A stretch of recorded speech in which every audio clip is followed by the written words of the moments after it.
What exactly is a novel? This has not been a question for centuries, right? It was very clear what was a novel and what wasn't a novel. But now in the world of postmodernism, suddenly this is something that gets challenged, and this is a question we have. So let's use three examples from the same author to get us started. Robert Coover.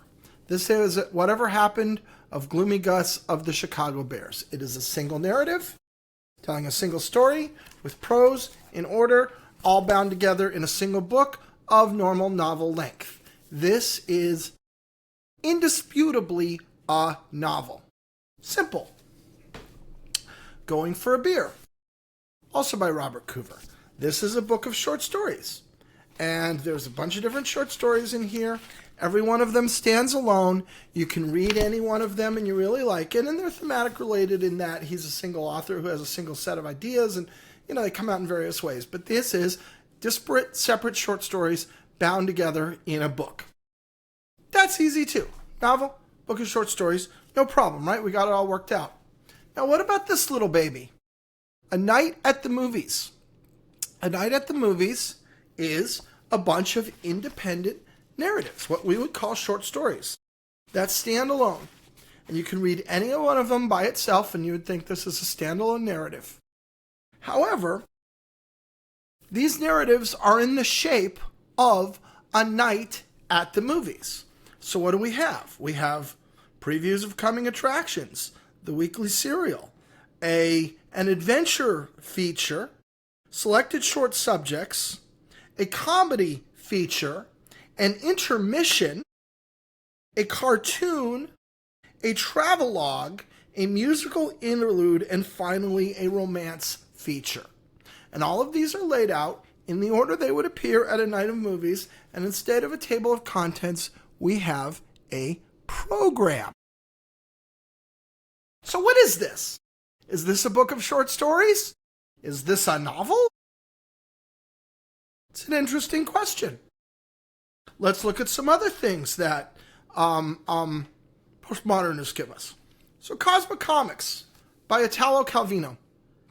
And we would say, okay, well, clearly it's a book of short stories. Each of these is individual. You could read any one of these short stories individually. You'd say, that is a wonderful story. It's absolutely great, and think nothing more about it. However, if you read all of these together or you compare them to each other, they are extremely thematically related. As in, each one of these is a different riff on the same basic idea. And they're all original enough that they're all wonderful and they're all worth reading, and we'll get in more into this book later, but there is no way that you could look at any two of these stories and not say, oh, these are a kind. And there's more than two. There's a whole book full of them. And if you went through the whole book and you looked, you would say there's maybe 12. You would say, these are a kind. This is a single set of stories that go together. So is this a novel? All we would need is a little frame tale wrapped around it, and we could say, oh, this is a novel. It's got a little frame tale. But it doesn't. Is it a novel? Is it not a novel? Something similar with Stanislaw Lem's Siberiad. Same kind of thing. Two very unique characters, very unique style, the same two very unique characters, very unique same style, very unique treatment of stories. These stories absolutely come together to be a kind. And yet any one of these individually, if I were to read it just on its own, I'd say, oh, that's a very nice short story. Would not seem fragmentary in any way. There is no frame. There is no thing enveloping all of them. Is that a novel? I don't know. Let's go a little further. Dreams of an imaginary New Yorker named Rizzoli. Each of these is an individual dream of this imaginary New Yorker named Rizzoli. And you just get the dreams, whatever they are, right? This one is Rizzoli dreams of being unemployed. I've got here Rizzoli dreams of an everyday occurrence in Midtown Manhattan. Rizzoli gets the, here, how about Rizzoli dreams of, now I gotta find Something like that. Rizzoli dreams of the great graffiti catastrophe. And you just read all these dreams. There's no larger story arc, except to the degree that there is one inside of these dreams. So once again, is this a novel? One of these read just by itself, it's a little odd. It's just kind of this dream of this guy named Rizzoli. I'm not really explained who this guy Rizzoli is. What's up with that? But when you bundle them all together under a cover, dreams of an imaginary New Yorker named Rizzoli, that feels like a novel to me. I think of this as a novel. A little more so than this. But maybe Cosmic Comics is a novel too. It's really hard to say.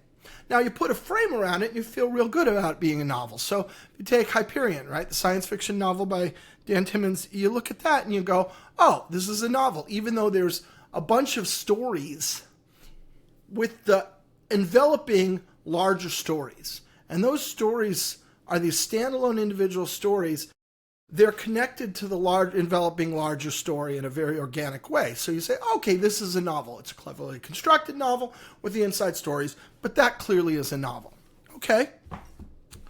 What about Haunted by Chuck Palahniuk? Haunted has a bunch of short stories that Chuck Palahniuk has.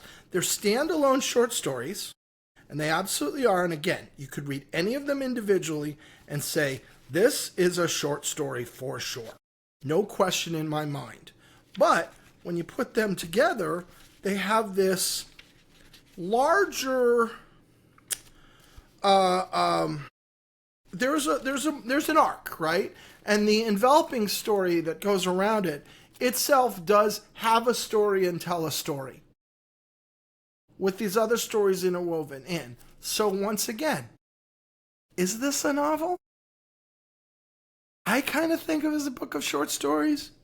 Why is Haunted a book of short stories and Cosmic Comics a book of short stories? Well, Dreams of an Imaginary New Yorker named Rizzoli is not. I don't know. It's just about how unified they are. It's really hard to say. Now let's give you the last one I have on my list today. Severance by Robert Olin Butler. So Robert Olin Butler starts us with two epigrams that are worth reading. Here's the first one. Quote, after careful study and due deliberation, it is my opinion the head remains conscious for 1.5 minutes after decapitation. This is from a doctor during the French Revolution. Now the second one reads, quote, in a heightened state of emotion, we speak at the rate of 160 words per minute. And this is from a doctor, Dr. Emily Reasoner, A Source Book of Speech, 1975.